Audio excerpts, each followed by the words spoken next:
ರೈತ ಪರವಾದ ಯುವ ಸಮೂಹ ನಮ್ಮ ಜೊತೆಯಲ್ಲಿ ಸ್ಟುಡಿಯೋದಲ್ಲಿದೆ. ಅನೇಕ ಪ್ರಶ್ನೆಗಳನ್ನ ಹಾಗೆ ಅಭಿಪ್ರಾಯವನ್ನ ಹೇಳ್ತಿದ್ರು. ಮತ್ತೊಬ್ರು ಇದ್ದಾರೆ, ಏನ್ ಹೇಳ್ತೀರಿ ಸರ್?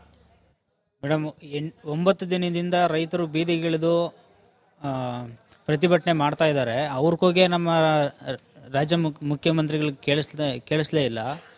ಆದರೆ ನಮ್ಮಂಥ ಸಾಮಾನ್ಯ ಜನರಿಗೆ ಏನಾದರೂ ಕೊರತೆ ಆದರೆ ನಮ್ಮ ಕೂಗು ಅವ್ರಿಗೆ ಕೇಳಿಸುತ್ತಾ? ಆ ಪ್ರಮಾಣದಲ್ಲಿ ರೈತರು ಹೋರಾಟ ಮಾಡ್ತಿದ್ರೇನೆ ಗಮನಿಸ್ತಿಲ್ಲ, ಸಾಮಾನ್ಯರ ಧ್ವನಿ ಎಲ್ಲಿ ತಲುಪುತ್ತೆ ಅಂತ ಹೇಳ್ರಿ. ಮೇಡಮ್ ನಮಸ್ತೆ, ಪವನ್ ಅಂತ ಮಾತಾಡೋದು, JDS ಯುವ ಮುಖಂಡರು.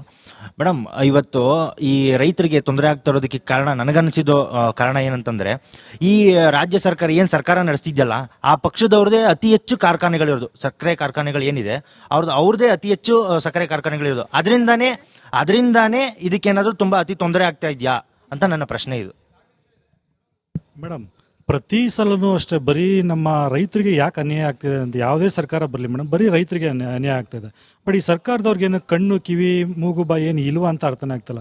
ಇವರೆಲ್ಲ ರಾಜಕಾರಣಿಗಳು ಅಂತ ಅನ್ಸುತ್ತೆ ಮೇಡಮ್. ಅಟ್ಲೀಸ್ಟ್ ಅಷ್ಟು 9 ದಿನದಿಂದ ಕಷ್ಟಪಟ್ಟು ಹೋರಾಟ ಮಾಡ್ತಾ ಇದ್ದಾಗ, ಊಟ ಇಲ್ಲದೆ ಉಪವಾಸ ಇಲ್ಲದೆ ಹೋರಾಟ ಮಾಡ್ತಾ ಇದ್ದಾರೆ ಅಂಥವ್ರದ್ದು ಒಂದು ಅಟ್ಲೀಸ್ಟ್ ಒಂದು ಕಾಮನ್ ಸೆನ್ಸ್ ಆದರೂ, ಅಟ್ಲೀಸ್ಟ್ ಅವ್ರಿಗೆ ಏನು ನಿಮ್ಮ ಸಮಸ್ಯೆ ಅದನ್ನು ಹೆಂಗೆ ನಾವು ಪರಿಹಾರ ಮಾಡ್ಬೋದು ಅಂತ 9 ದಿನ ಬೇಕು ಮೇಡಮ್. ಯೋಚನೆ ಮಾಡಿ ಅಟ್ಲೀಸ್ಟ್ ಒಂದು ಧೈರ್ಯವಾಗಿ ಒಂದು ನಿರ್ಣಯ ತಗೊಳ್ಳೋದಕ್ಕೆ. ಕಡೆದಾಗಿ ಏನು ಹೇಳಿದಂದರೆ, ದಯವಿಟ್ಟು ರೈತರ ಹೋರಾಟದಲ್ಲಿ ಈ ರಾಜಕೀಯದವರನ್ನು ಸೇರಿಸ್ಬೇಡಿ. ನೀವು ಮುಖಂಡರಲ್ಲಿ ನಮ್ಮ ಮನವಿ ಏನಂದರೆ, ಇವ್ರುಗಳನ್ನು ಸೇರಿಸ್ಬೇಡಿ. ಯಾರು ಸೋರ್ತಾರೋ ಅವರೇ ಬಂದುಬಿಟ್ಟು ಮುಂದಾಗಿ ನಿಲ್ತಾರೆ. ದಯವಿಟ್ಟು ಅವ್ರುಗಳನ್ನು ದೂರ ಹಾಕಿ ಎಲ್ಲ ಸಮಸ್ಯೆನೂ ಬಗೆಹರಿಯತ್ತೆ ಅನಿಸುತ್ತೆ ಮೇಡಮ್. ಇದ್ರಲ್ಲಿ ತುಂಬ ಸ್ಪಷ್ಟವಾಗಿ ಹೇಳ್ಬಿಡ್ತೀನಿ, ಕೊನೆಯಲ್ಲಿ ನಮ್ಮ ರಾಜ್ಯದ ಜನ, ನಮ್ಮ ರೈತರು ತಿಳ್ಕೋಬೇಕಾಗಂತ ಇದ್ರೆ ಇಷ್ಟೇ, ದಯಮಾಡಿ ನೀವು ಓಟ್ ಹಾಕ್ಬೇಕಾದ್ರೆ ತುಂಬ ಯೋಚನೆ ಮಾಡಿ ಓಟ್ ಹಾಕಿ. 2028ಗೆ ರೈತರು ಸರ್ಕಾರ ತಗೊಂಬಂಡ್ರಿ, ಎಲ್ಲ ಸರಿಯಾಗುತ್ತೆ ಸ್ಪಷ್ಟವಾಗಿ. ರೈಟ್. ಬಡಗಲಪುರ ಸರ್, ಧನ್ಯವಾದ. ನೀವು ಕೂಡ ಸಾಕಷ್ಟು ಹೊತ್ತು ನಮ್ಮ ರಿಪಬ್ಲಿಕ್ ಕನ್ನಡದ ವೀಕ್ಷಕರ ಜೊತೆಯಲ್ಲಿ ಜಾಯ್ನ್ ಆಗಿದ್ರಿ. ಸರ್ಕಾರಕ್ಕೆ ನಿಮ್ಮ ಅಂದರೆ ರೈತ ಪರವಾದ ಅಹವಾಲುಗಳು ಏನಿದೆ, ಅವ್ರ ಸಮಸ್ಯೆ ಏನಿದೆ, ಅದಕ್ಕೆ ಸ್ಪಂದಿಸಬೇಕು ಅಂದರೆ ಏನು ಮಾಡಬೇಕು ಅನ್ನೋ ಸಲಹೆ ಕೂಡ ಕೊಟ್ರಿ.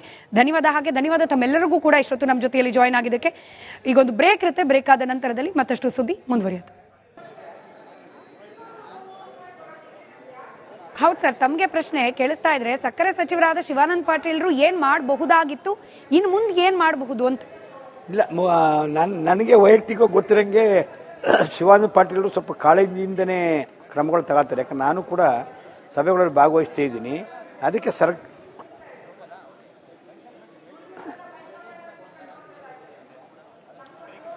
ಸಕ್ಕರೆ ಸಚಿವರು ಇದು ನಾವು ಸ್ವತಂತ್ರವಾಗಿ ನಿರ್ಧಾರ ಮಾಡೋಕ್ಕಲ್ಲ, ಇದು ಮುಖ್ಯಮಂತ್ರಿ ಸರ್ಕಾರನೇ ನಿರ್ಧಾರ ಮಾಡಬೇಕಾಗಿದೆ.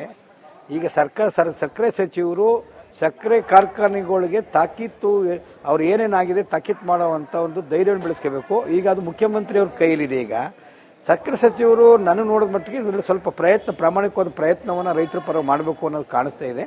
ಈಗ ನಾವೆಲ್ಲ ಚರ್ಚೆಯಲ್ಲಿ ಭಾಗವಹಿಸಿದಾಗ ಆ ಕಾಳಜಿ ಕಾಣುತ್ತೆ. ಆದರೆ ಒಟ್ಟು ಇದು ಸರ್ಕಾರದ ಮಂತ್ರಿಮಂಡಲ ಮತ್ತು ಸರ್ಕಾರನೇ ತಗೋಬೇಕು ತೀರ್ಮಾನ. ಸಕ್ಕರೆ ಮಂತ್ರಿ ವೈಯಕ್ತಿಕವಾಗಿ ಇದರಲ್ಲಿ ತೀರ್ಮಾನ ತಗೊಳ್ಳೋದು ಕಷ್ಟ ಆಗುತ್ತೆ. ಸರಿ, ಮತ್ತೊಂದಷ್ಟು ಮಂದಿ ಇದ್ದಾರೆ ಸ್ಟುಡಿಯೋದಲ್ಲಿ, ಅವ್ರು ಕೂಡ ಮಾತನಾಡ್ತಾರೆ. ಹೆಸರು ಸಾಯಿಲ್ ಅಂತ, ಯುವಜನ ಘಟಕದಿಂದ.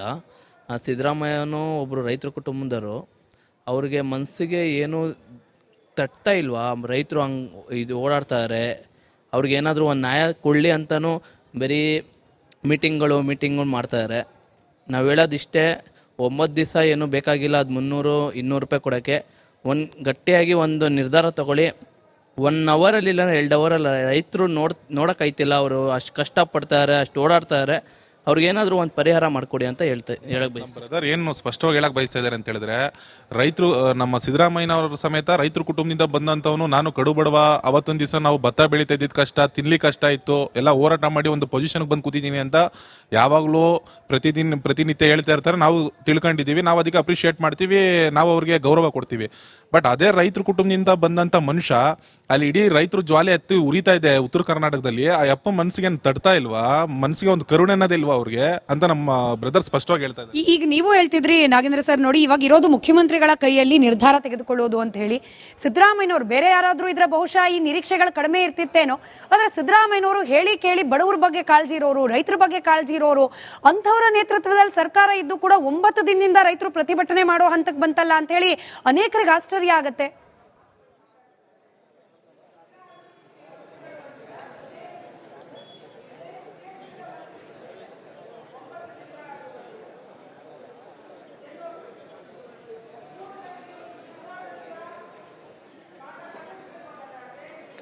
ಖಂಡಿತ ದೇವನಹಳ್ಳಿ ವಿಚಾರ ತಗೊಳ್ಳಿ.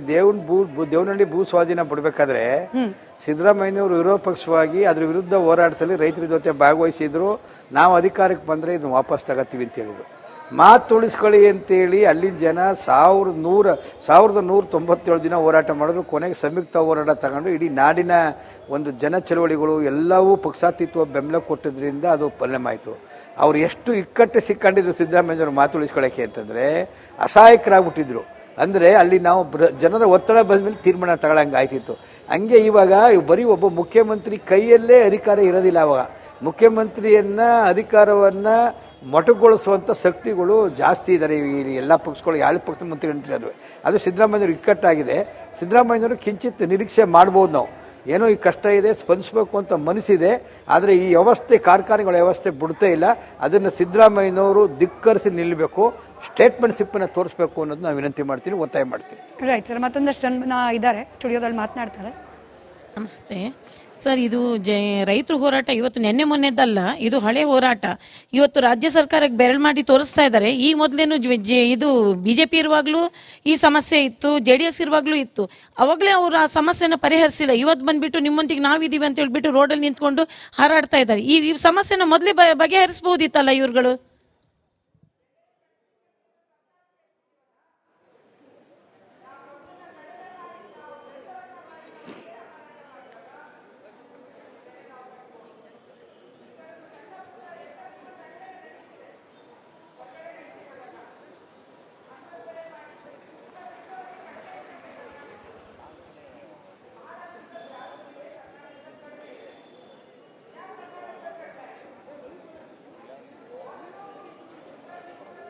ಬಹುಶಃ ತಲುಪಲಿಲ್ವಾ ಪ್ರಶ್ನೆ ಅಂತ ಹೇಳಿ ಮತ್ತೊಮ್ಮೆ ಕೇಳ್ತೀನಿ. ಇಲ್ಲಿದ್ದ ಸ್ಟುಡಿಯೋದಲ್ಲಿರೋ ಒಬ್ರು ಆಡಿಯನ್ಸ್ ಕೇಳ್ತಿದ್ದಾರೆ. ಬಡಗಲಪುರ ಸರ್, BJP ಸರ್ಕಾರ ಇದ್ದಾಗಲೂ ಕೂಡ ರೈತರಿಗೆ ಸಮಸ್ಯೆ ಇತ್ತು, ಕಬ್ಬು ಬೆಳೆಗಾರರಿಗೆ ಸಮಸ್ಯೆ ಇತ್ತು. ಆಗ ಪರಿಹರಿಸದೇ ಇದ್ದವರು ಈಗ ಬಂದ್ಬಿಟ್ಟು ಈ ಸರ್ಕಾರದ ಕಡೆ ಬೊಟ್ಟು ಮಾಡ್ತಿದ್ದಾರೆ.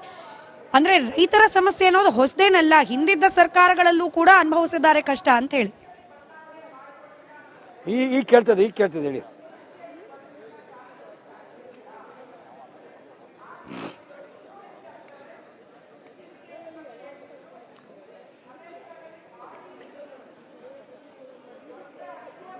ಖಂಡಿತ ಅವ್ರು ಕೇಳೋ ಪ್ರಶ್ನೆ ವೆರಿ ರಿಲೆವೆಂಟ್, ವಾಸ್ತವ ಮತ್ತು ಸತ್ಯ ಕೂಡ. ಯಾಕೊತ್ತಂದ್ರೆ ಯಾವುದೇ ಪಕ್ಷ, ಅದು ಕಾಂಗ್ರೆಸ್ ಇರ್ಬೋದು, ದಳ ಇರ್ಬೋದು, BJP ಇದ್ದಾಗ ಕಬ್ಬು ಬೆಳೆಗಾರ ಸಮಸ್ಯೆ ಇಲ್ಲ, ರೈತರ ಹಿತಾಸಕ್ತಿ ದೃಷ್ಟಿ ನಿರ್ಲಕ್ಷ್ಯ ಮಾಡಿವೆ. ನಾವು ಮಂಡ್ಯದಲ್ಲಿ 109 ದಿನ 113 ದಿನ ನಿರಂತರವಾದ ಧರಣಿ ಮಾಡಿದ ಬೊಮ್ಮೆ ಗೌರ್ಮೆಂಟ್ ಇದ್ದಾಗ ಒಂದು ನಯಾ ಪೈಸಾ ಕಬ್ಬು ಬೆಳೆಗಾರ ನ್ಯಾಯ ಕೊಡ್ಸೋಕ್ಕಾಗಲಿಲ್ಲ. ಕಾರ್ಖಾನೆ ಮುಲಾಜಿಗೆ ಒಳಗಾಗಿ ರೈತರ ನಿಜವಾದಂಥ ನ್ಯಾಯಯುತವಾದಂಥ ಕಾನೂನುಬದ್ಧವಾದಂಥ ಬೇಡಿಕೆಯನ್ನು ಈಡೇರಿಸೋಕ್ಕಾಗಲಿಲ್ಲ. ಅಧಿಕಾರಿ ಇಳಿಯುವಾಗ 150 ರೂಪಾಯಿ ಕೊಡ್ತಾ ಇದೀವಿ ಅಂತ ಹೇಳ್ಬಿಟ್ಟು ಅದು ಕೋರ್ಟಿಗೆ ಬಿದ್ದಾಯಿತು ಟೆಕ್ನಿಕಲ್ ಪ್ರಾಬ್ಲಮ್. BJP ಕೂಡ ರೈತ ಪರವಾಗಿ ಕಬ್ಬು ಬೆಳೆಗಾರರ ಪರವಾಗಿ ಸ್ಪಂದಿಸಿಲ್ಲ, ದಳನೂ ಕೂಡ ಸ್ಪಂದಿಸಿಲ್ಲ. ಈ ಸರ್ಕಾರನೂ ಅದೇ ಮುಂದುವರಿಸ್ತಾ ಇದೆ. ರೈಟ್, ಒಂದು ಚಿಕ್ಕ ಬ್ರೇಕ್ ಹೋಗೋ ಸಮಯ. ಬ್ರೇಕ್ ಆದ ನಂತರದಲ್ಲಿ ಮತ್ತೊಂದಷ್ಟು ಮಂದಿ ಅವರ ಮನಸ್ಸಿನಲ್ಲಿರೋ ಅನುಮಾನ ಹಾಗೆ ಸರ್ಕಾರಕ್ಕೆ ನೇರ ಪ್ರಶ್ನೆಗಳನ್ನ ಕೇಳ್ತಾರೆ.